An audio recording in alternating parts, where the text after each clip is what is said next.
심에서 십자가의 목격자의 삶 세 번째,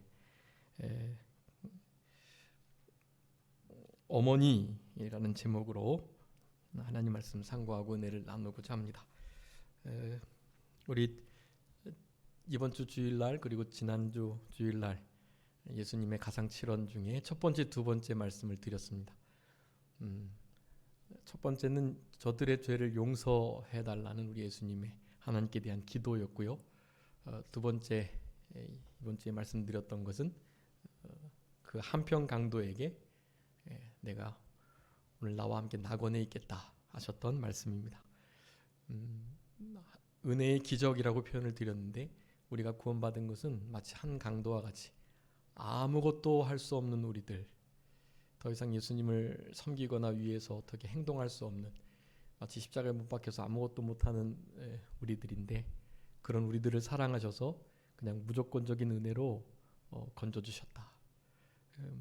말할 수 없는 은혜이고, 이것은 그냥 기적과 같은 일, 우리가 한평 강도와 같다는 사실을 언제나 기억하는 일이 우리의 신앙생활에 우리를 겸손케 하는 아주 중요한 밑거름이 된다 말씀드렸습니다. 예수님의 함께 이제 계시는 낙원, 그곳에 있을 그 낙원 갈 준비를 우리가 잘해야 되겠다. 당장에 죽어도 우리는 법적으로 천국에 가게 되지만 실제로 거기 가면 이제 이 한평 강도는 아마 예수님에서 진짜 아무것도 못했으니까 조금 상급이 적을 것이 분명하지만은요, 그래도 주님을 위해서 한 일이 있었어요. 다른 한편에 못 박혔던 그 강도, 처음에는 함께 욕을 했거든요. 예수님을 비방하고 그랬는데, 예수님께서 첫 마디 하신 그 말씀을 듣고 그의 마음이 완전히 변화된 것입니다.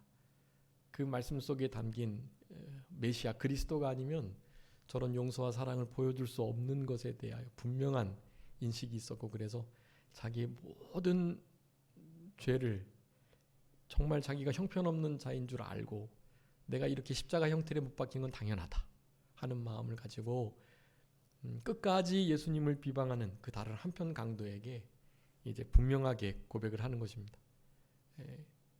그를 책망했죠. 내가 같이 못 박혔다고 해서 이분이 우리와 같은 줄로 아느냐?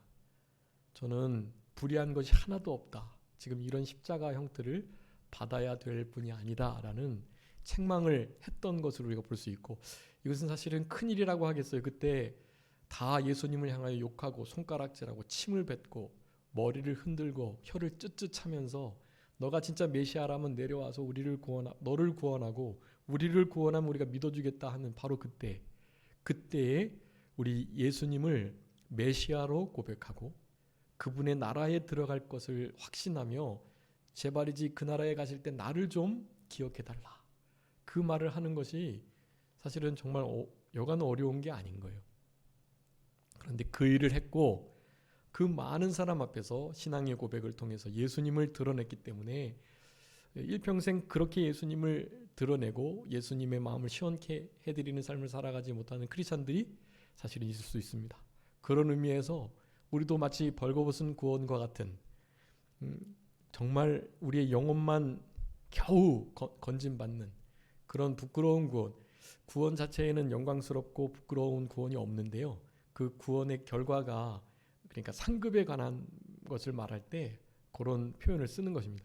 여러분, 구원 자체는 부끄러운 게 없는 거예요. 얼마나 영광스럽고 얼마나 영원하고 장엄한, 비교할 수 없는 그런 은혜예요. 구원은 그런 게 없지만 그 아름답고 영광스러운 구원 속에서도 그런 거예요. 그런 속에서도 일평생 사도 바울과 욥과 같이 믿는 일을 하다가 애매히 선을 행하다가 의 때문에 핍박받고 고난받으면 당연히 얼마나 큰 영광스러운 칭찬과 존귀와 상급이 있는 거고, 그렇지 못한 이들, 그런 이들은 당연히 하나님 앞에 부끄럽고 죄송스럽고, 그리고 그렇게 구원을 잘 이루어간 그런 이들이 얼마나 귀하게 여겨지고, 물론 거기서는 비교하지 않아요. 자기가 다른 사람보다 더 많이 상급받았다고 우쭐해하거나 내가 저 사람보다 상급을 덜 받았다고 막 좌절감을 느끼고 그렇게 낙심하거나 그런 일이 없어요. 거기는 비교하는 것이 없기 때문에, 하늘나라는요. 그래서 그럼에도 불구하고 하나님 앞에서 절대적인 그런 칭찬과 상급, 거기에 대한 차등이 있기 때문에 나름의 영광이 다 다르다는 것을 표현하는 것입니다. 그래서 제가 생각할 때는 한편 강도보다도 우리가 더 상급이 없을 수도 있지 않나 생각해 보셔야 돼요. 죽기 바로 직전에 예수님 믿었던, 그렇지만 예수님을 멋지게 고백했던, 다른 사람들을 책망하고 훈계했던 그 한편 강도보다도 어쩌면 우리가 도리어 더 상급이 적을 수도 있지 않을까, 그런 생각을 해 보셔야 합니다. 그래서 첫째, 두 번째의 말씀, 용낙이라는 말씀, 용서해 달라라는 기도, 낙원에 있으리라. 오늘 본문의 말씀은 이제 세 번째 말씀입니다. 세 번째 말씀으로 용낙모엘 갈성탁이라고 말씀드렸죠. 십자가 7가지 7원, 가상 7원, 용낙모엘 갈성탁. 그 중에 세 번째, 3원입니다. 모는 어머니 모자인데요. 우리 예수님께서 어머니를 그 십자가 밑에까지 따라왔던 자신의 사랑하는 제자 사도 요한에게 부탁하시는 장면이에요. 여러분, 이것이 제가 이제 이 말씀을 준비하면서 다시 한번 어머니에 대한, 부모님에 대한 그 사랑을 이렇게 많이 생각하는 기회가 됐고요. 그래서 너무 부모님께 죄송스럽고, 우리 예수님은 십자가에서조차 이 인륜을 향하신 하나님의 뜻을 이렇게 지켜내셨는데, 내가 내 어머니, 내 아버지, 웃 어른들을 얼마나 공경하고 존경했나, 그리고 주 안에서 순종했나 라는 것들을 생각할 때 너무 죄송스럽고 너무 형편없는 생각이 많이 들었습니다. 그러면서 우리 여태까지는 사실은 예수님께만 포커스를 맞췄는데, 이 마리아가 얼마나 십자가 밑에서 자신의 육체의 아들, 물론 성령으로 잉태된 아들이지만 자신의 육체를 통해서 난 아들이니까, 그리고 30년 동안 그 예수님을 키웠던 어머니니까, 그가 그의 아들이 저렇게 고통당하는 것을 얼마나 고통스럽고 슬퍼하고 가슴 아파했을까, 그런 생각을 하면서 오늘 본문의 말씀을 통해서 예수님께서 어머니를 부탁한 장면이긴 하지만, 우리는 남은 어머니를 부탁받은 사도 요한과 같이 우리가 남은 때에 우리가 다른 사람들의 필요를 채우고 살피고, 또 특별히 우리의 생명의 근원이 되신 육체의 부모님, 어른들을 잘 공경하고 순종하는 삶을 살아가야 되겠다라는 생각을 하면서, 우리의 삶 속에서 혹시 자녀로 인하여 이렇게 아픈, 정말 그 영혼 심연의 고통을 느끼는 그런 일들이 혹시 있을 수도 있는데, 그런 일을 당할 때에도 우리 마리아와 같이 그 일에 믿음으로 하나님의 말씀을 붙드시고 그 모든 어려움들을 잘 이겨나갔으면 좋겠다, 그런 생각이 많이 들었었습니다. 세 번째, 우리 예수님께서 십자가에 죽으시면서 십자가에서 7마디 말씀하시며 세 번째 하셨던 말씀은 보라 내 어머니니라 라는 말씀, 그리고 여자여 이제 당신 아들입니다 라는 이 말씀입니다. 이 말씀을 가지고 계속해서 말씀드리는 건데, 예수님께서 죽으시면서 하신 말씀이긴 하지만 우리들에게 어떻게 살아가야 할 것인가에 대한 본을 우리 예수님께서 친히 죽으시면서까지 나타내 주셨다라는 것을 생각하면서 우리들에게 주시는 몇 가지 교훈들을 이 시간에 살펴보고 사순절 기간을 믿음으로 잘 지내는 그런 우리들이 되었으면 좋겠습니다. 먼저 이 마리아가 우리 26절, 5절 보면 예수님 곁에 그 어머니 마리아죠. 그리고 이모, 마가복음 15장에는 그 이모가 사도 요한의 어머니라는 의미입니다. 살로메죠. 그리고 글로바의 아내 마리아, 그리고 막달라 마리아. 마리아가 벌써 3명이나 나와요. 그 중에 분명한 마리아는 그 어머니 마리아입니다. 그리고 막달라 마리아이죠.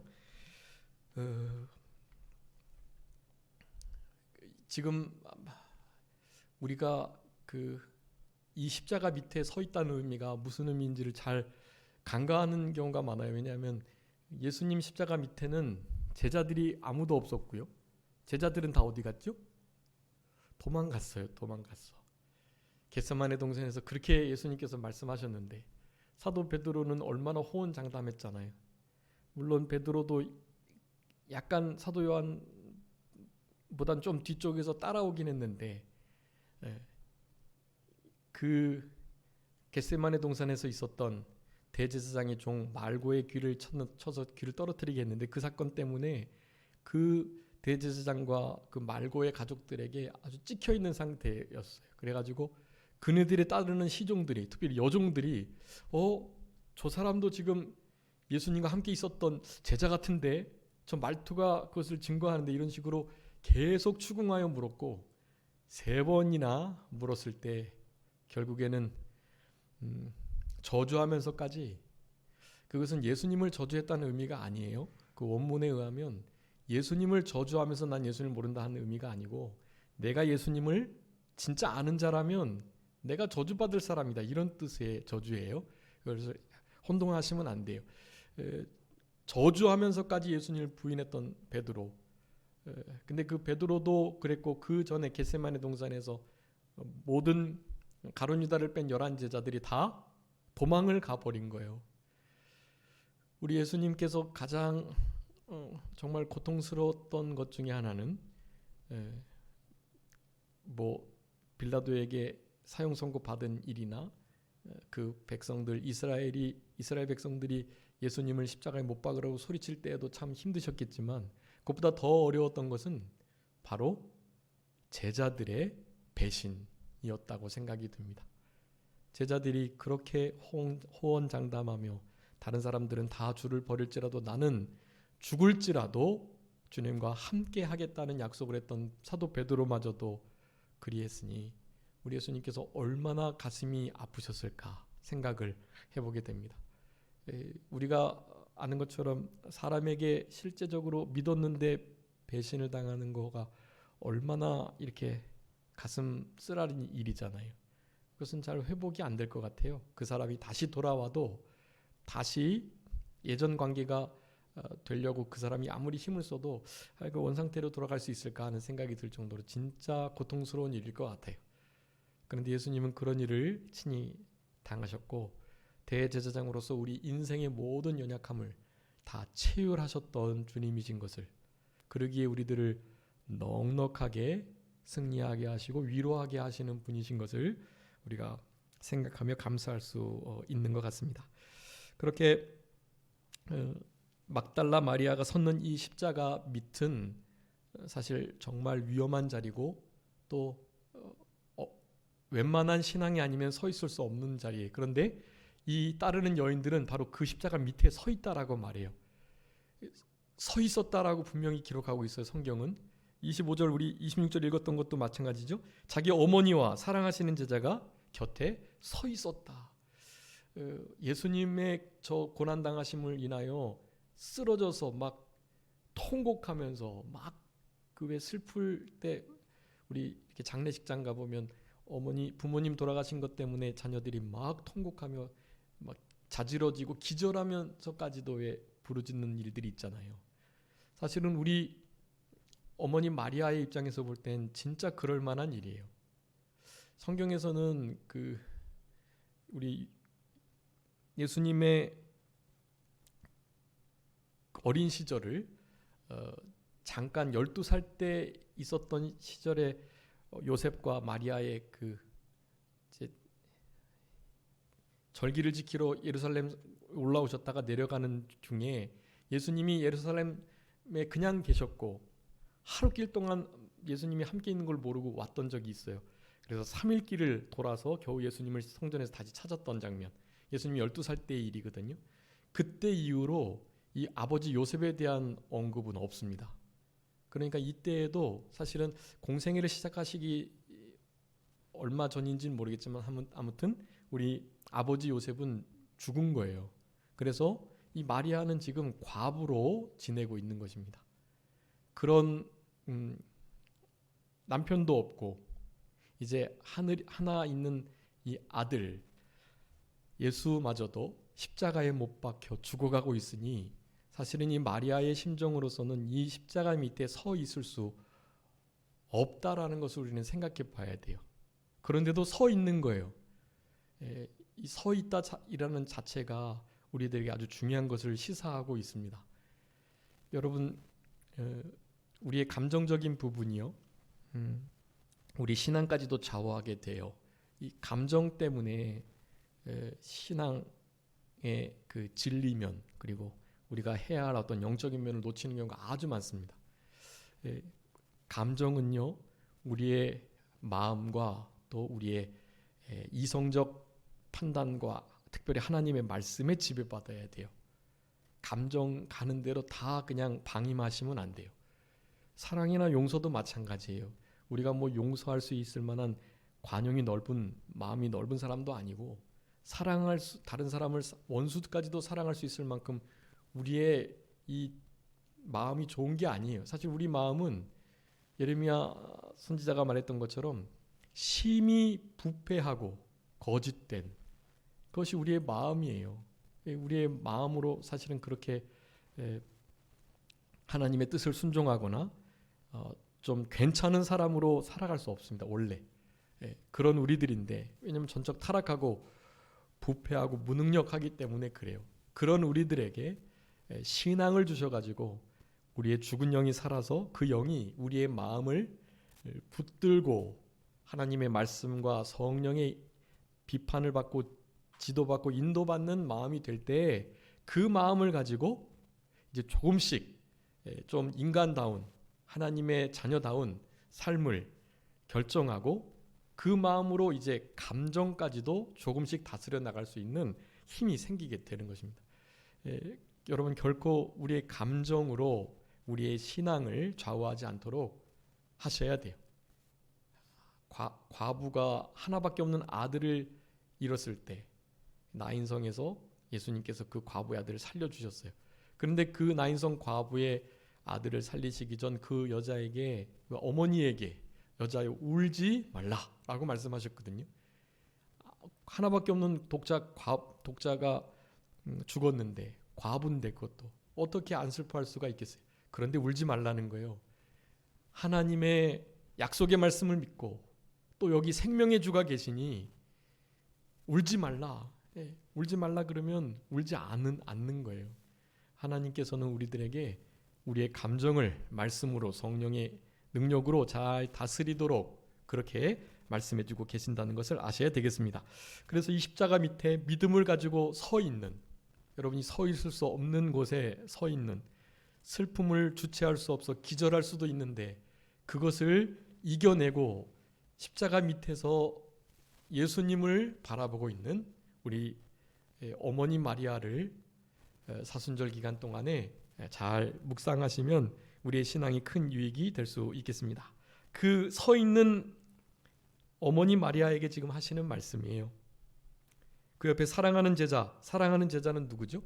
요한복음의 사도 요한복음을 기록한 사도 요한을 가리키는 것입니다. 사도 요한은 자기 자신을 가리켜 그 가슴 품속에 있던 제자, 사랑하시는 제자라는 표현을 쓰고 있어요.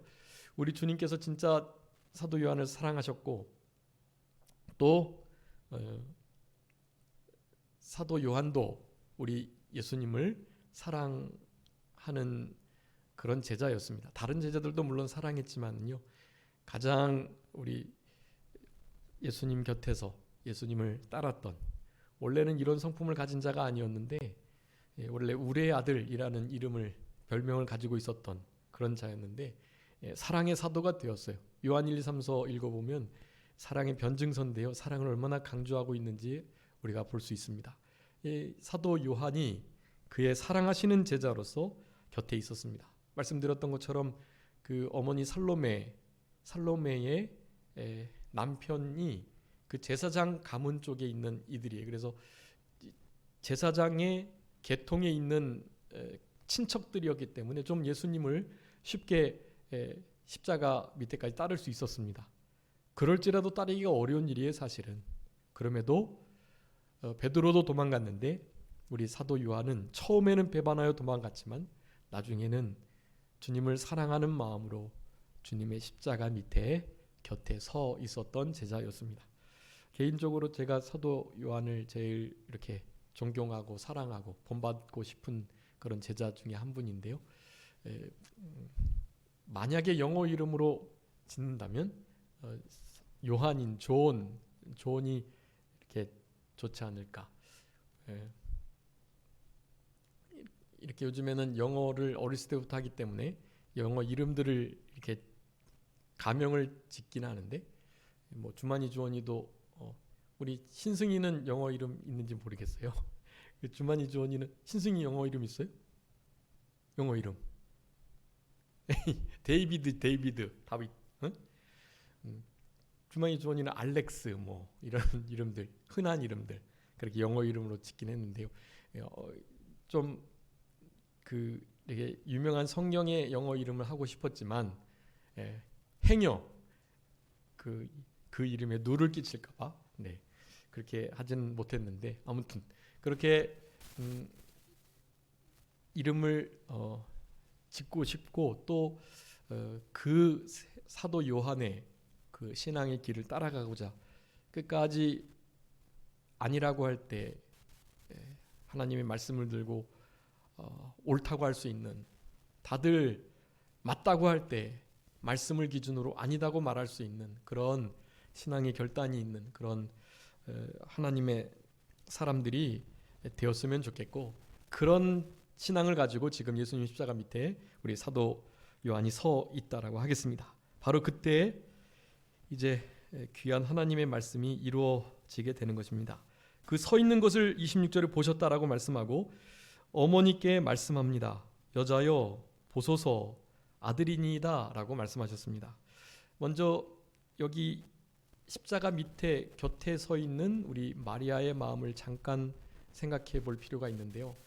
우리 예수님이 나신 지 8일 만에 이제 규례를 따라 결례를 행하려고 예루살렘에 가셨는데 거기에 중요한 분을 만나요. 시므온과 안나. 근데 그 시므온이 그렇게 예언을 합니다. 마리아를 향해서 하는 거예요. 먼저 하나님께 찬송을 돌리고 구원을 볼 수 있도록 나를 놓아주셔서 감사합니다라는 말씀을 드리고 난 다음에 누가복음 2장에 보면은 2장 한번 읽어주세요. 2장 34절 35절 누가복음 2장 34, 35절 읽어주세요.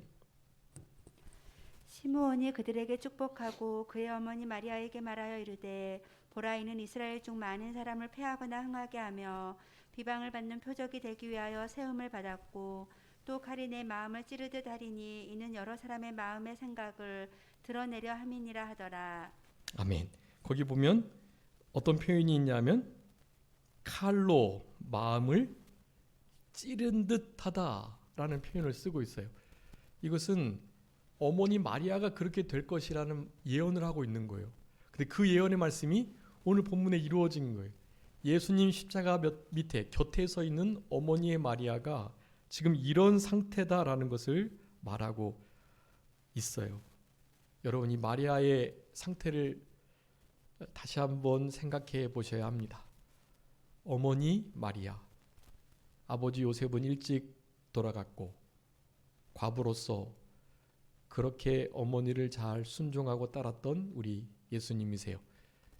예수님께서 딱 한 번 근심케 한 일이 있었는데 누가복음 2장에 이제 그 아까 35절 읽고 난 다음에 장면이 바뀌어서 42절부터 50절 넘게까지 말씀드렸던 그 사건이 나와요. 예수님 12살 때의 일인데 그때도 좀 무례한 듯 너희들 왜 아버지 어머니를 이렇게 근심케 하느냐 예수님께 말했단 말이에요. 그랬더니 예수님께서 하신 대답이 뭐예요? 2장 49절에 내가 아버지의 집에 있어야 할 줄을 알지 못하셨나이까 그렇게 말해요. 이것은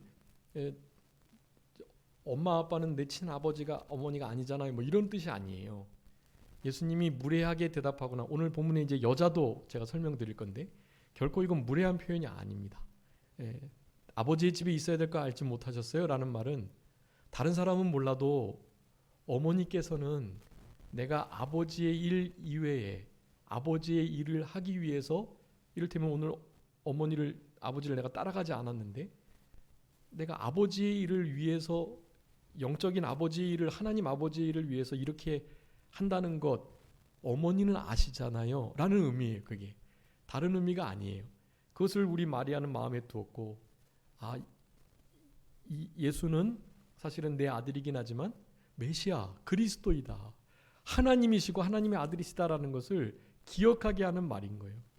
그래서 역시 이제 49절 그렇게 말씀한 뒤에 바로 예수님께서 곧바로 이제 모든 토론하고 묻고 말씀하셨던 것을 다 그치시고 어머니 마리아와 요셉을 따라가서 어떻게 했다고 말씀해요? 순종하여 받드시더라. 그렇게 말해요. 그러니까 12살 때 딱 그 일 이후에 그리고 공생이 시작하기 전 아버지가 돌아가시고 난 이후에도 어머니를 얼마나 잘 섬겼는지 뭐 보나마나죠. 얼마나 어머니를 정말 귀하게 섬기는 거예요. 특별히 아버지가 안 계신 어머니는 누가 모셔요? 아들, 딸이 모셔야죠. 너무나 중요한 일이에요. 이것은 어떠한 영적인 일, 어떠하고 급하고 중요한 일보다도 이 어머니를 모시는 이 일은 우리 예수님께 주어진 아주 귀한 일이에요. 이 일을 하나님께서 나에게 주신 사명으로 알고 어머니를 결코 가슴 아프게 하거나 근심하게 하거나 어머니의 마음을 상하게 하는 일을 결코 해서는 안 되는 거예요. 예수님을 본받는 거죠. 예수님은 그렇게 하셨어요. 우리도 예수님의 본을 따라서 행해야 됩니다. 그런 예수님이 십자가에 못 박혀서 죽어가고 계시니 여러분 어머니 마리아의 이 마음은요 가히 짐작할 수가 없어요. 여러분 우리 여기 이제 오늘은 남자들이 더 많은데 남자들은 잘 모르죠 어머니의 마음을.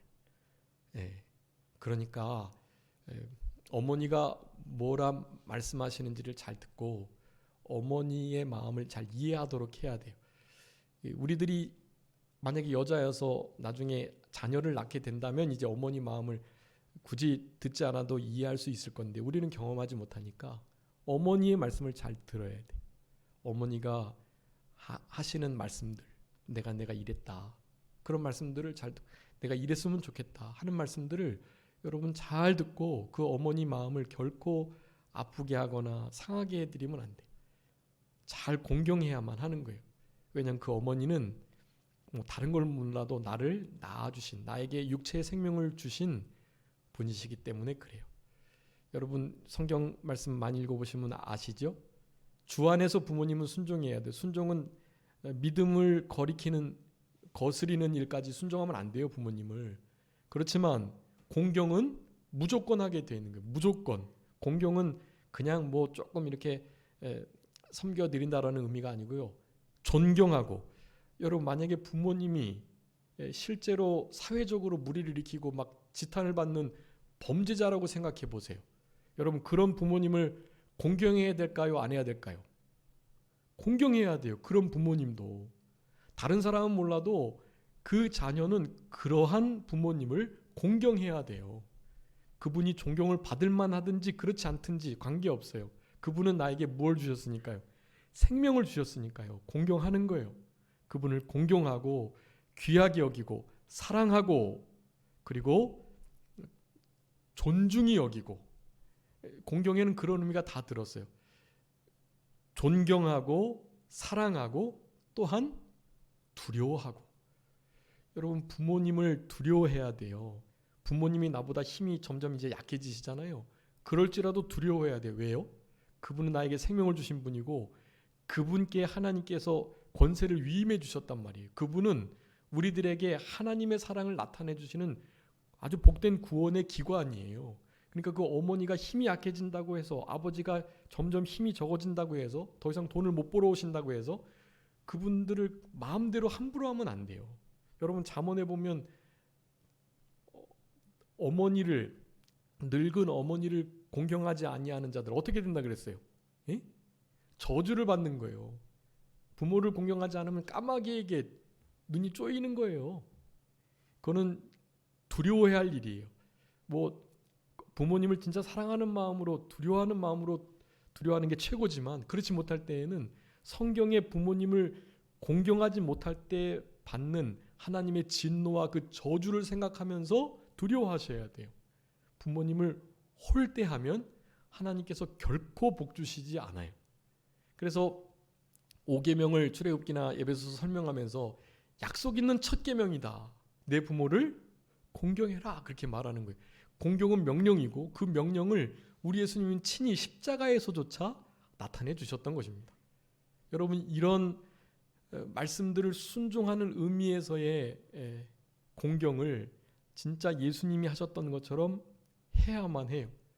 그리고 예수님의 입장에서는 이 홀로 된 어머니를 얼마나 사랑하시는데, 자신은 이제 못 박혀서 아무 일도 할 수 없고 이제 죽어야만 하는데 이 어머니를 내가 어떻게 해야 되나 하는 마음을 가지고 이제 옆에 함께 서 있는 요한에게 부탁한 거예요.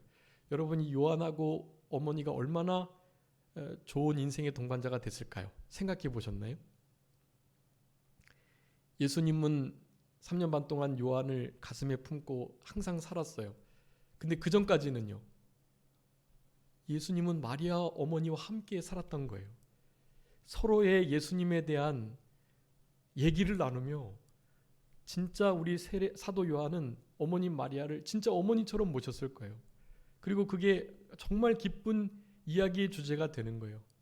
이제 부활하신 이후에는 더할 나위 없이 좋죠. 우리 예수님이 부활하시고 난 다음에 베드로와 요한이 예수님의 부활을 확인하고 각자 집으로 돌아갔다라고 표현하고 있어요. 사도 요한은 어디로 돌아갔을까요? 마리아에게 간 거예요. 어머니 마리아에게. 어머니에게 당신의 진짜 아들인 예수가 살아났다는 것을 알려주기 위해서 집으로 돌아간 거예요. 오늘 27절에도 자기 집으로 모셨다라고 말하죠. 마리아의 집으로 들어간 게 아니에요. 마리아를 자기 집으로 모셨던 거예요. 너무 잘한 일이에요. 이 일은.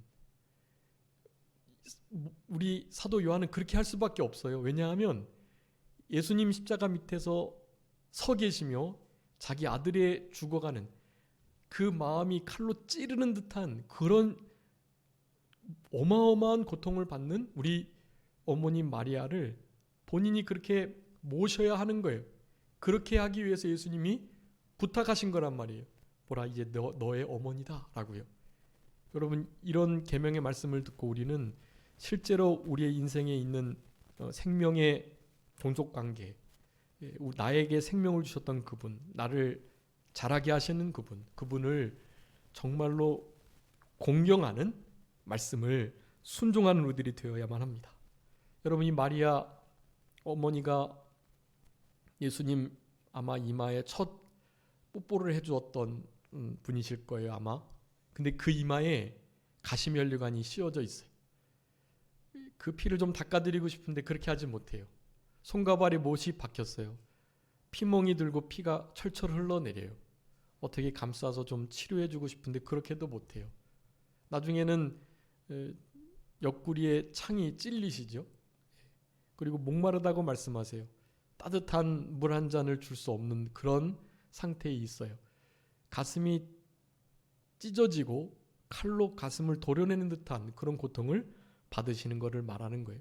여러분, 그럴 때 우리가 그런 정말 큰 기절에도 뭐라고 할 수 없는 정말 죽을 고통보다 더 큰 고통을 감내하고 있는 그런 이들을 여러분, 우리가 나의 어머니로, 나의 아버지로, 또 나의 가족으로 그렇게 모시고 품어주고 받아주는 이 복된 사역을 감당해야 되겠습니다. 우리 어머니 마리아는 시므온이 말했던 칼로 너의 마음을 찌르는 듯 하겠다라는 이 말씀을 기억하며 이 말씀이 다른 것으로 인함이 아니고 바로 온 택한 인류의 죄를 구속하시기 위한 메시아로서의 일인 것을 기억하면서 여기에 육체의 감정을 표현하고 나타내지 않고요. 우리가 짐작해 볼 수는 있지만 나타나 있진 않아요. 그리고 다행히 예수님께서 부탁하셔서 우리 사도 요한이 우리 마리아를 어머니로 모시는 이런 일들이 있었기에 이런 슬픔들을 잘 이겨내고 나머지 사역들을 또한 잘 감당했을 것을 우리가 짐작해 볼 수 있는 것입니다. 그래서 이 어머니를 부탁한 이 장면 또한 시몬의 예언의 말씀이 응해지는 바로 그 장면이라는 것을 우리가 생각하면서 몇 가지 오늘 본문의 말씀을 통해서 더 교훈들을 찾아보고자 합니다. 첫 번째는 부모님을 공경하는 모본을 우리 예수님께서 십자가에서 죽으시면서, 여러분이 십자가에 죽으시는 이 일이 어떤 일입니까? 이것은 여러분들이 알고 있는 일생일대에, 아니 전 세계사적으로 우리 한국사에 나타난 어떤 큰 일보다도 가장 크고 위대한 일이에요. 심지어 하나님께서 6일 동안 천지를 창조하신 일보다 이거 더 큰 일이에요. 왜냐하면 창조의 일보다 성경은 구원의 구속의 사역을 훨씬 더 크게 말씀하시기 때문에 그래요. 여러분, 예수님께서 십자가 지시는 일은 이 전 구원받은 인류를 향하신 위대한 일인 거예요. 이 일이. 여러분, 근데 그 위대한 일 속에서 그냥 스치고 넘어가도 괜찮을 어머니를 부탁하는 일을 예수님께서 지금 하고 계시다라는 사실이에요. 여러분, 이것은 우리들이 이 부모님을 공경하는 이 일을 결코 소홀히 해서는 안 된다는 것을 우리에게 아주 강력하게 말씀해 주는 것입니다. 여러분, 진짜 약속 있는 첫 계명은 부모님을 공경하는 일이에요. 아까 말씀드렸지만 부모님은 우리에게 육체의 생명을 주신 분이시기 때문에 그냥 무조건 공경하는 거예요. 존경받지 못할 분이라도 공경하는 거예요. 그러니까 내 마음에서 우러나는 어떤 존경심이 없을 수도 있죠. 왜냐하면 부모님이 막 범죄하고 사회적으로 치단받으니까요. 그럼에도 불구하고 그분을 우리는 공경해야 돼요. 사랑하고 또한 감사하는 마음을 가져야 되는 거예요. 그 공경이란 단어에는 두려움과 사랑과 감사의 마음을 다 포함하는 거예요. 그런 마음을 가져야 합니다. 그런 마음들이 일평생 계속되도록 기도하시면서 부모님을 공경하는 자들에게 주시는, 장수한다는 것은 모든 일을 하나님께서 형통하게 잘 되게 해주신다는 의미예요. 반드시 약속 있는 첫 계명, 계명 중에 그런 복 주시겠다 하시는 약속이 없어요. 부모님을 공경하라는 말씀에 처음 나오는 거예요, 그게. 그러니 부모님을 공경하는 것은 복 받기 위해서라도 해야 할 일이에요. 저주받지 않기 위해서라도 해야 되는 일이에요. 그 모든 이유를 뒤로 하고 나에게 생명을 주신 분이라는 사실, 이거 하나만으로도 진심으로 공경해야만 합니다. 순종하는 것은 주 안에서 순종하는 거예요. 주 안에서 하나님 말씀과 뜻 안에서 거기에 맞을 때, 믿지 않는 부모님이 주의를 지키지 못하도록 할 때는 그거 순종할 수 없어요. 그것은 겸손하고 그렇지만 단호하게 신앙의 정조를 굽히지 않고 신앙을 양보해서는 안 돼요. 근데 그런 것들 외에는 결코 부모님을 공경해야 한다. 여러분, 부모님의 수고와 사랑, 여러분 이것을 통해서 하나님의 그것을 드러내시는 분이시기 때문에 우리는 또한 공경해야만 합니다. 부모님은 하나님의 대리인이에요. 그래서 부모님을 통해서 우리는 하나님의, 보이지 않는 하나님의 그 내리 사랑을 깨닫게 되는 거예요. 그러니 그분께서 나를 위해서 희생하셨던 그 모든 것, 그런 것들을 이제 나이가 들수록 그게 알아지더라고요. 나이가 젊었을 때는 그걸 잘 몰랐어요. 부모님이 나를 위해서 얼마나 희생하고 계셨는지. 물론 아버지는 다 일을 나가시니까 잘 모르는데, 어머니는 원래부터 나 빨래 해주는 분, 밥 해주는 분, 원래 나 이렇게 잠자리 돌봐주고 챙겨주는 분, 그런 줄 알았죠. 근데 그분이 원래 그런 만한 분이 아니더라고요. 사실은 그분 나름의 인생이 있고 내가 아니었으면 다른 꿈을 멋지게 펼쳐나갈 그런 분이셨더라고요. 다 그런 거예요. 여러분을 위해서 특별히 어머니는 어마어마한 희생을 하고 계시는 거예요. 우리들 때문에 지금 그렇게 계시는 거예요. 안 그랬으면 벌써 무슨 일을 해도 하실 분이에요. 우리들보다도 훨씬 더 큰 일을 하셨을 수도 있는 분이세요. 근데 그분이 바로 우리를 위해서, 나를 위해서 지금 아주 크나큰 희생을 하고 계시다라는 거예요. 주님이 우리를 위해서 십자가에 지신 것처럼 아주 크나큰 희생을 치르고 있다는 사실을 기억할 때 변함없는 사랑을 가지고 우리를 사랑하시는 그 주님의 사랑을 조금이나마 맛볼 수 있게 되니 여러분, 우리 부모님을 진심으로 공경하는 우리들이 되어야만 합니다. 그러니 마땅히 경외해야지요. 레위기 19장에는 경외하라고 표현했어요. 경외 사랑하고 두려워하고. 네, 여러분, 부모님은 공경하면서, 그러니까 경외의 대상으로 부모님을 섬겨야 되겠다라는 것을 꼭 기억하시고, 고로새 3장에서는 부모님을 그렇게 잘 공경하고 순종하는 것을 하나님이 기뻐하신다고 표현하고 있어요. 여러분, 하나님이 기뻐하시는 일이니까 해야 되는 거예요. 그 일은 하나님이 정말 기뻐하시는 일이에요. 그러니 부모님을 공경하는 일을 힘써야 되겠습니다. 우리 예수님께서도 예수님의 부모님을 순종하셨다고 그랬죠. 순종하여 받드시더라. 우리 누가복음 2장에서요. 그러니까 우리가 부모님을 공경하고 순종해야 할 이유는 너무나 명확해요. 그 일을 명령으로 들으시고 순종해야 되겠습니다. 하나님의 계명으로 우리에게 명령하고 계시는데요. 너무나 많은 말씀이 있지만 부모님을 청종하고 기쁘고 즐겁게 해드려야라는 말씀을 하고 있고요. 특별히 고르반 사상을 우리 예수님께서 아주 경계하셨어요. 마가복음 7장에 하나님께만 하면 부모님께 해야 될 일조차도 부모님께는 안 해드리고 부모님께 해드릴 그것을 하나님께 드렸다 하고 부모님께는 안 해드리는 거예요. 그게 고르반 사상이거든요. 마땅히 부모님께 해야 될 것은 부모님께 해야지, 그 부모님께 해야 될 것을 대신해서 나는 하나님께 했다, 이렇게 말하는 것을 아주 외식하는 것으로 경고하고 계시는 거예요. 이 고르반 사상 결코 가져서는 안 되는 것입니다. 최고로 존경하고 사랑하고 우리를 향하여 최고의 관심과 사랑과 희생을 베풀어 주셨던 우리 부모님을 진심으로 사랑하는, 그 영혼이 잘 되도록 부모님을 위해서 기도해드리고 육체로도 따뜻하도록 또 용돈도 잘 챙겨드리면서 그렇게 부모님을 잘 섬기는 그런 우리들이 되어야만 하는 것이에요.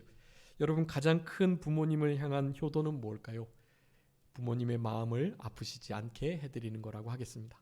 부모님의 마음이 편안하도록 그렇게 부모님을 잘 섬기는 예를 우리 예수님의 세 번째 십자가에서 하셨던 제 3원의 말씀을 통해서 우리가 살펴보면서 그렇게 살아가기를 결단하는 그런 우리들이 되어야만 하는 것입니다. 여기 여자여라고 표현하고 있죠. 우리 예수님께서 여자라는 표현을 우리 요한복음에서 이 갈릴리 가나 혼인잔치에서 처음 한번 쓰셨어요. 예수님의 어머니께서 술이 떨어졌다고 말을 하자 여자여 그것이 나와 무슨 관계가 있나이까 라는 표현을 쓰셨어요. 자, 여기서 여자는요, 이게 무슨 우리가 흔히 말하는 막 낮추는 무례한 표현이 아니에요. 이 원어적으로는요, 이게 귀네라고 해가지고 이 히브리어의 이샤가 이제 귀네인데, 귀나이, 이것은 혹격인데 여인을 아주 높여 부르는 호칭이에요. 근데 문제는 이 요한복음은 우리 예수님께서 더 이상 사람의 자녀가 아닌 하나님의 아들이심을 나타내는 성경이에요. 그래서 가나안 혼인잔치의 일도 십자가에서 이렇게 치론을 하시면서 부모님을 부탁하는 이 일도 이것은 다 하나님의 뜻을 이루는 하나님의 아들로서의 위치를 나타내 주시는 거예요. 나타내 주시되 아주 극존칭을 사용하고 있는 거예요. 나는 비록 신적 존재이지만 이 여인을 향하여 여자여라는 표현을 쓰면서 존칭을 하고 있는 것이에요. 이거는 어머니와 같은 친근함의 표현은 아니지만 아주 존경의 표시라는 것을 여러분 기억하시고, 우리가 생각하는 것처럼 이 여자가 왜 이래 이런 식의 그 여자라는 의미가 아니라는 것을 아셔야 돼요. 이것은 아주 존경을 담은 존칭이다라는 것을 먼저 기억하시고, 근데 이것을 쓴 이유가 있어요. 왜냐하면 여러분 창세기 3장 15절에 보면 그 원복음이라고 하죠. 여인의 후손과 뱀의 후손이 싸우게 될 것을, 그렇지만 이 뱀이 여인의 후손의 뒤꿈치를 물고 여인의 후손은 뱀의 머리를 상하게 한다는 바로 그 말씀. 거기서의 여인이 바로 이 여인이에요. 여자의 후손이라는 것은 메시아를 가리키는 거예요. 메시아. 우리 인간들은 다 남자들의 후손들이에요. 남자들. 그런데 누구만이요? 예수님만 여인의 후손이에요. 남자 없이 여인의 태를 빌려서 나신 진짜 사람이시긴 하지만 하나님이심을 나타내는, 메시아임을 나타내는 단어예요. 그러니까 이 여자여라는 말은요, 내가 여자의 후손이다 라는 것을 말하는 것이고, 여자의 후손, 즉 마리아의 아들, 그것이 여자의 후손이고 그것이 곧 메시아라는 의미를 함께 담은 것입니다. 아주 중요한 뜻이에요. 이게 선생님 가야 된다. 중요한 뜻이기 때문에 여러분 기억하셔야 돼요. 여자가 하대가 아니다, 무례한 말이 아니다 라는 것을 여러분 기억하시고, 오늘 본문의 이 말씀, 그래서 결국 여러분 신앙의 일을 힘쓰더라도 사람과 관계된 일, 부모님께 관계된 일, 이걸 결코 소홀히 하시면 안 돼요. 뭐 교회 일 막 한다고 하면서 가정에 소홀한 분들이 있는데요. 신앙 좋다고 하는 분들이 그런 분이 되게 많아요. 여러분 근데 결코 그러면 안 돼요. 가정의 일을 우선해야 돼요. 그게 우선이에요. 우리 예수님은 십자가 지시면서도 가정의 일을 분명하게 하시는 분이잖아요. 이 말씀을 통해서 우리는 그런 중요한 교훈을 깨달아야만 합니다. 오늘 본문의 말씀을 통해서 어머니를 부탁하셨던 예수님, 사랑하는 제자에게 어머니를 부탁하면서 너의 어머니라고 말씀하셨던 우리 예수님, 예수님의 이 신앙을 우리도 본받고 어머니를 향한 사랑, 부모님을 향한 공경, 이러한 마음을 잘 가지시고 남은 때 인륜과 천륜을 잘 겸비하여 지켜나가는 그런 우리들의 성숙한 신앙이 다 되어야 되겠습니다. 자, 기도하겠습니다. 살아계신 우리 아버지 하나님 감사합니다. 우리들에게 가상칠언 중에 제3원 내 어머니를 부탁하는 보라 내 어머니니라, 또한 여자여 내 아들이니이다 라고 말씀하셨던 이 말씀을 통해서 우리들의 귀한 진리를 허락해 주신 것을 감사하옵고, 하나님 말씀은 결국 다 성취되며 이 사랑의 말씀을 우리의 신비에 잘 새기고, 우리도 주님을 사랑하는 것처럼 부모님을 공경하고 사랑함으로 하나님을 기쁘시게 해드리는 우리의 남은 생애가 되게 하여 주시옵소서. 감사하옵고 예수 그리스도의 이름으로 기도 올리옵나이다. 아멘. 다 같이 찬송하시겠습니다.